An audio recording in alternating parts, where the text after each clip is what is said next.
There was clearly a shakeup at Sega a few years back after the monstrous success of Sonic Mania. It was and remains the highest rated Sonic game. It was a huge hit among the community and reviewers. It sold exceedingly well, was made and sold at a fair price, and as a whole, there never really seems to be anything negative directed towards it. So when the team who made the game, now coining themselves Evening Star, wanted to make another game, I'm really not sure how that conversation went. Look, this is a commentary on the 2024 game Penny's Big Breakaway, so I'll get the title card out of the way first, but I kind of want to theorize about all of this because I had these rampant thoughts while playing it.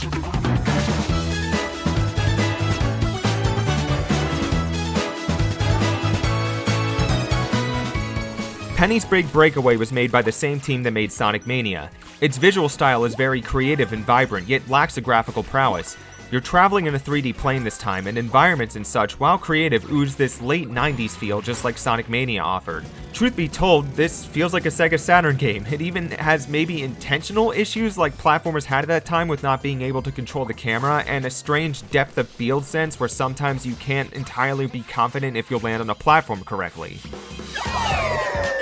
The game's charming, lighthearted, rewards the player if they get comfortable and skilled enough with the controls, and doesn't overstay its welcome for too long, taking roughly 4 to 5 hours to complete. Mania's music composer returns as well, and while it's appreciated that these songs don't sound like the other works, as a whole it isn't as strong as stuff from Sonic Mania or even Teenage Mutant Ninja Turtles Shredder's Revenge. With last year's Sonic Superstars being developed by a different team, remaining a side-scrolling platformer yet using 3D models and keeping the same aesthetic, it's as if both Superstars and Penny's Big Breakaway showcase the divide that might have happened behind the scenes. This is all pure theorizing. I'm absolutely wrong about this, but here's my take.